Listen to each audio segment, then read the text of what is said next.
Hi everyone, my name is Charlie and today I have the Picture This book tag.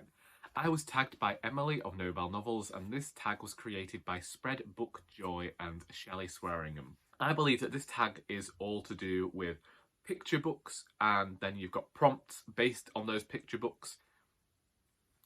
I'm going into this video blind, I have to admit this, because I have yet to watch Emily's video. I just know that I was tagged. I think I was tagged. Emily definitely mentioned me in her video. I'm doing this tag anyway. So, the first prompt is Love You Forever, written by Robert Munsch and illustrated by Sheila McGraw. Name a book you imagine you'll love forever. Lonesome Dove by Larry McMurtry. There is so much nostalgia surrounding this book for me. So I'm going to go back to 2008 and my dad was going through chemotherapy. My older brother loaned him his copies of Lonesome Dove and the various miniseries that came after that. But Lonesome Dove is the epic sprawling novel that sparked all of this off. It is a book that I read a few years ago. In fact, it's 5 years ago now, maybe 6, and scenes still stick in my mind from this novel. This has what I have called the funniest chapter that I have ever read. It is a Western novel, but actually has so much within it about life and philosophy of life and the ways that we navigate the world. It is a novel that encapsulates everything with some beautiful pieces of prose. Towards the end of the novel, there is one paragraph in particular that when I first read it, I kept reading over and over again, simply because of the strength within those words and the emotion that I felt from them.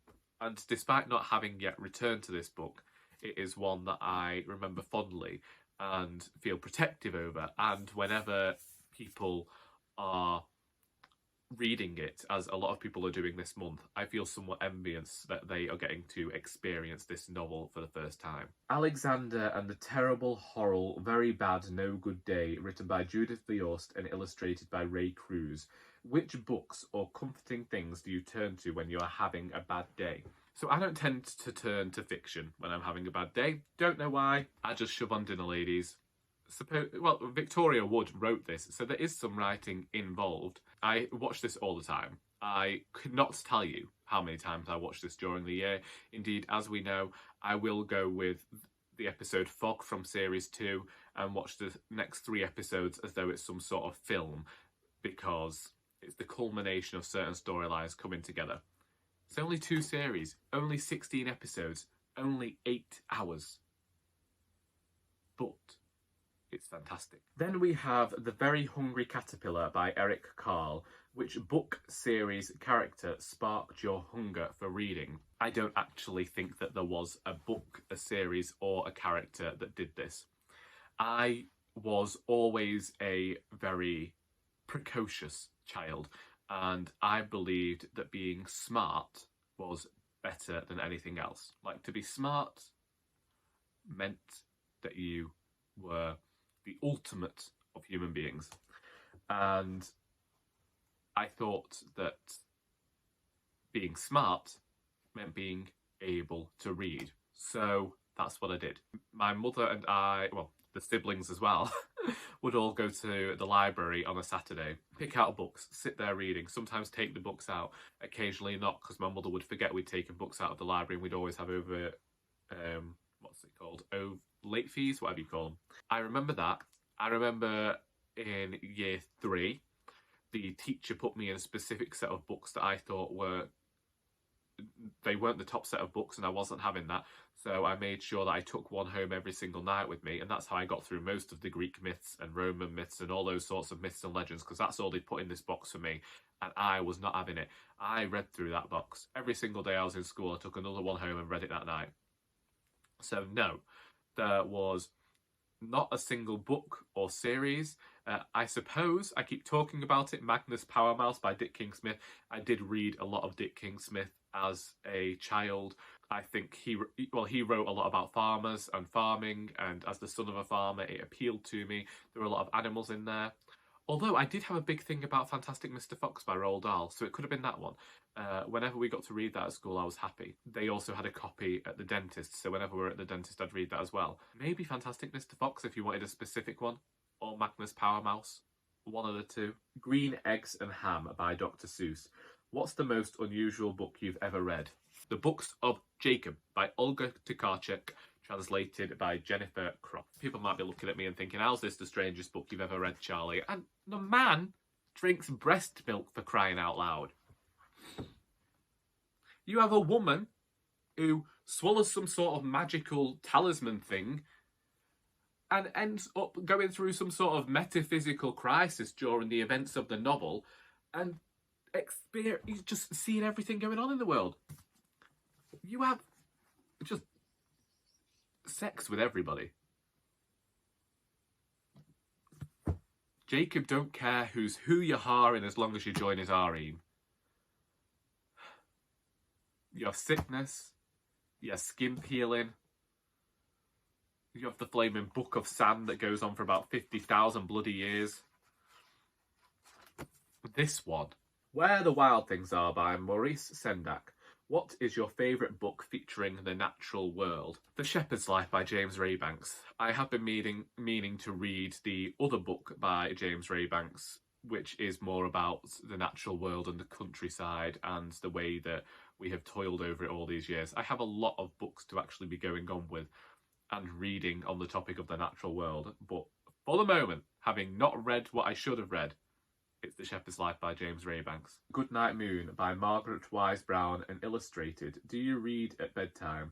Do you read to someone else at bedtime? Did anyone ever read to you at bedtime? Used to read at bedtime. Nowadays I tend to do Sudoku or a crossword because if I'm reading something particularly thrilling, I can't get to sleep. Do I read to anybody else at bedtime? No. I once read to my dog in 2005. I read him The 101 Dalmatians, if you must know. It's still a family story because people believe that I actually put the dog to sleep by reading to him.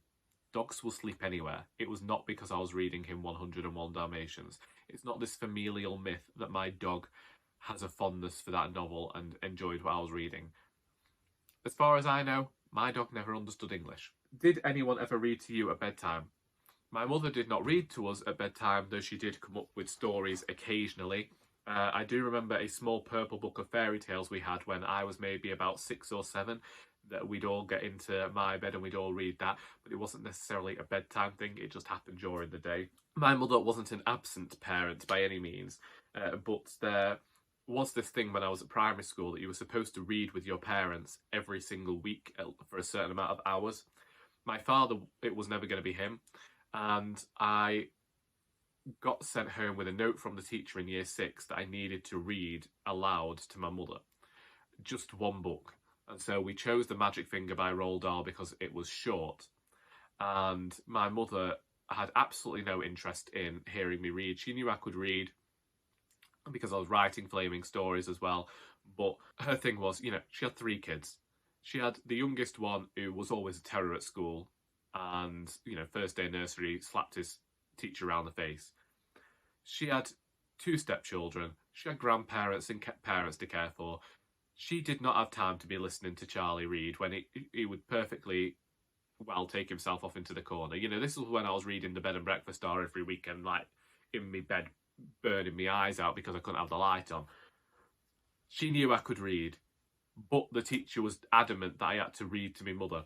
So I have this memory being sat on the floor behind my mother while she's watching Emmerdale, reading The Flaming Magic Finger by Roald Dahl, just hoping for it all to be over, because I know she ain't listening to me, but we've said we'll do it. Guess How Much I Love You by Sam McBratney and illustrated by Anita Hiaram.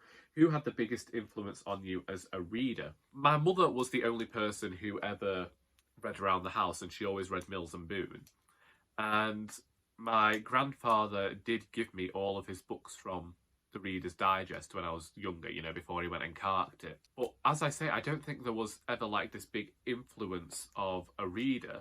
It was very much Charlie being bloody minded and deciding that reading was what emphasised being smart.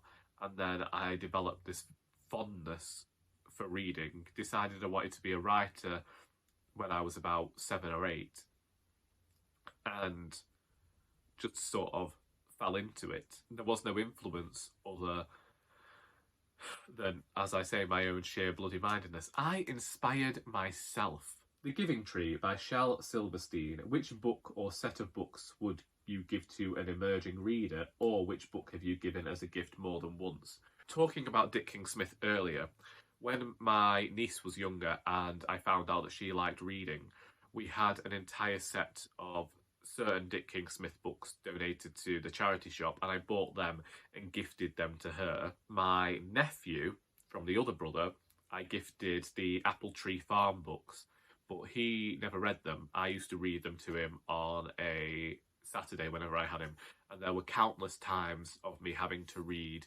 Tractor in Trouble, it was called, where a tractor goes down a hill and gets stuck in a pond and they have to drag it out with a dray horse. And the book that I have gifted to a lot of people is The Trouble with Goats and Sheep by Joanna Cannon. Read this the same year I read Lonesome Dove and was umming and ahhing over questions, but this is the book that I've actually gifted to people and gone out of my way to make people read.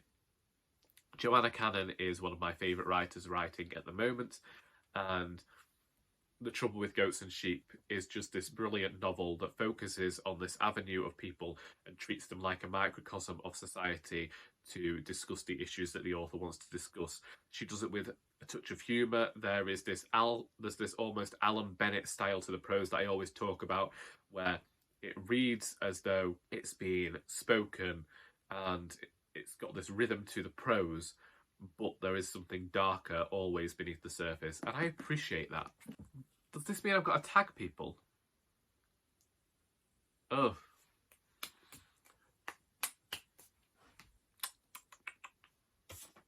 Oh. There we go. Charlie Brooks back. I'll tag Charlie. There we go. Sorted. That's all you're getting. I'm not tagging anyone else. If you fancy doing this tag, then please feel free to go ahead and do it.